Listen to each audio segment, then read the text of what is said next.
many of my colleagues in the bar, Mr. Tankha, Mr. Salman Khurshid, former minister, Mr. Arima Sundaram, Mr. Narsimha, Mr. Jayant Bhushan, Mr. Chandra Singh, Ms. Madhvi Diwan, Mr. Murli Bhandare.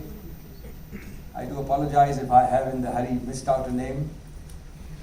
Members of Parliament, Mr. Derek O'Brien, who will find a naughty mention of something I'm going to say shortly about Mr. Gopalkrishna Gandhi, Mr. Bhuvneshwar Kalita, Chief Election Commissioner, former Chief Election Commissioner, Mr. Qureshi, and of course the entire family of Justice Nariman. For once, Mrs. Nariman is going to listen to him. Friends, earlier lectures in this series have had many eminent personalities and unique themes. It was started by Lord Bhiku Parekh of the House of Lords, speaking on the subject of Maitreyi Friendship, and included President Abdul Kalam speaking on science and technology, former Chief Justice Deepak Misra on the Indian justice system, and several others. The uniqueness of today's lecture is the amazing convergence of interests of the chief guest, Honorable Justice Nariman, the chairman, Shri Gopalkrishna Gandhi, and the person in whose memory they are speaking, Dr LM Singhvi. Interfaith movement, comparative religion, philology, history, law, Indian philosophy, and in the case of the chairman, foreign affairs, are some of the many areas intersecting strongly their lives and my father's life on these subjects. Talking of the multifaceted talents of these persons, the analogy which comes to my mind most is that of the Renaissance man. Another word for this, Vice Chancellor Rajkumar used it, is a polymath, a person who is an expert on a wide range of subjects and a wide range of areas of knowledge. Creativity for such persons cannot be cribbed, confined, and circumscribed within narrow boundaries. They do not see disciplines as a checkerboard of independent black and white boxes or blocks, but a vibrant palette of colors ready to be combined harmoniously and gracefully. Such persons are multi-specialized lateral thinkers who can connect the dots in unexpected ways. The spirit of curiosity, of inquiry, of a thirst for knowledge and new experiences is summed up in the words of Emma Watson, the English actor who said, quote, "I could never really imagine myself doing one thing, and I'm pretty sure that I end up doing 4 or 5 different things. I want to be a Renaissance woman. I want to paint, and I want to write, and I want to act, and I want to just do everything," unquote. Well, friends, Honorable Mr. Justice Rohinton Nariman is one such enigma. Ever since my earliest days with him at the bar, I have found an overpowering urge in him to excel by diving deep into the innermost recesses of anything he takes up. This applies to each one of the bewildering diversities of his interests and pursuits, be it law, be it music, be it comparative religion, be it history, or indeed be it the passion with which he retreats into his precious holidays. But in all these pursuits, friends, he has an unfair advantage over the rest of humanity. He has an eidetic memory, which I checked up is the correct word for a photographic recall. Most religions begin their search for priests with this talent. And Rohinton Nariman was sent to the Parsi priest school at the age of 12, where he had to spend 28 days in seclusion in the fire temple. Vipassana begins to look easy in comparison, since at that young age, not only do you not talk to anyone, not meet anyone, but hardly even see anyone, while praying 5 times a day and memorizing the 72 chapters of the Zend Avesta, the Parsi holy book. His appointment as a Parsi priest was a natural consequence, since he could effortlessly recite the Avesta for over 3 to 4 hours in the presence of other priests and family members. All of us who appear before him every day, and there are many here who do that, keep finding dates, events, anecdotes, names, and the minutest details, descriptions relating to history, literature, law, comparative religion, et al., flowing from him in the middle of arguments with an ease which I ascribe truly to divine blessing.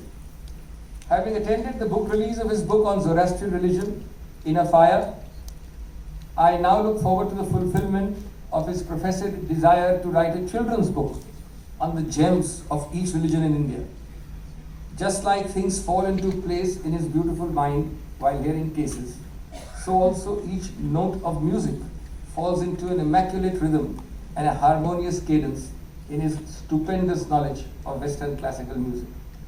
In a nutshell, friends, there is nothing which Justice Rohinton Nariman touches which he does not leave with a special imprint on the psyche.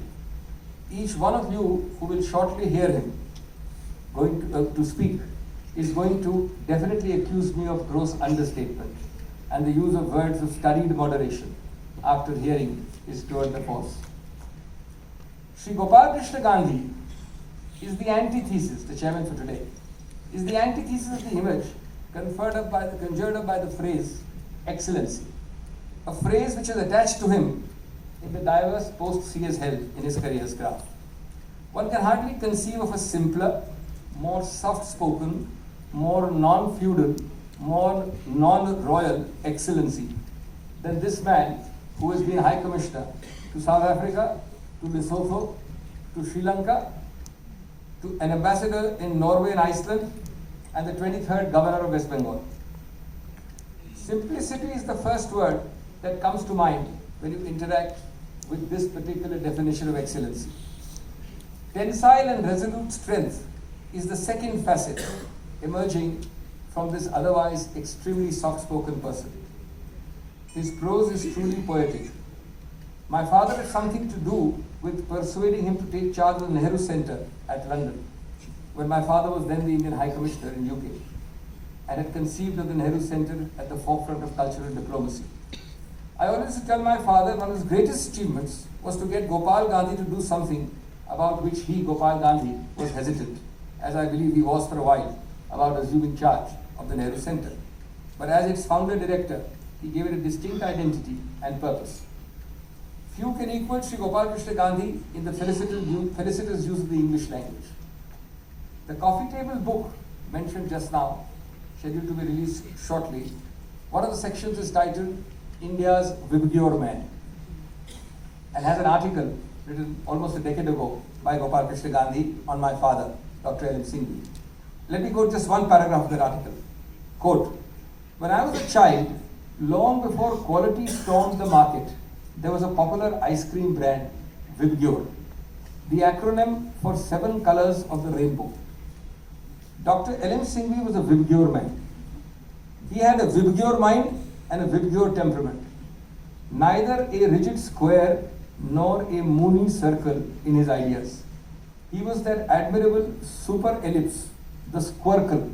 That's the word invented by Gopal Gandhi, I think, the squircle.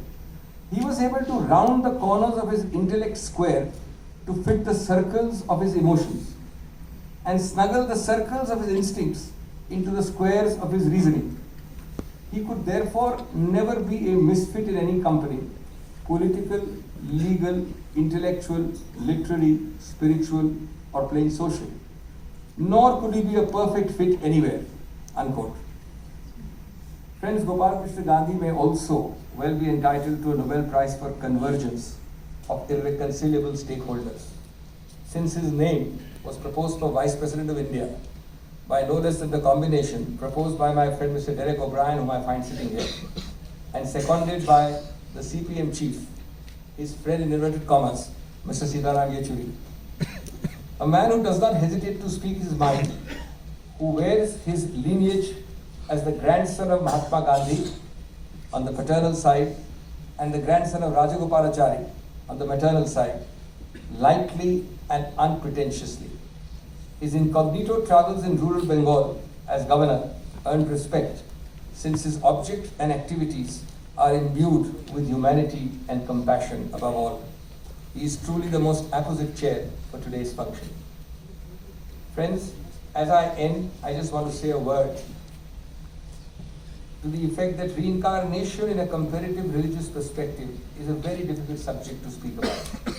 But you will soon see how our chief guest can make it seem deceptively simple.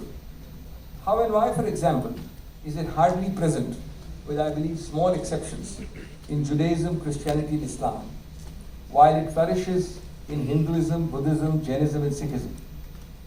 My extremely sparse and patchy idea of the subject reveals that in my religion, Jainism, God has a very limited role to play in individual destiny. One's personal destiny is not seen as a consequence of any system of reward or punishment, but rather as a result of one's personal karma. Specific states of existence are thus linked to specific karmas, as for example, violent deeds leading to rebirth in hell. How, why, and to what extent these concepts differ in different religions, even amongst those embracing the concept of reincarnation, is the fascinating journey upon which our chief guest will undoubtedly take us all. May I, friends, once again thank you most earnestly for being here.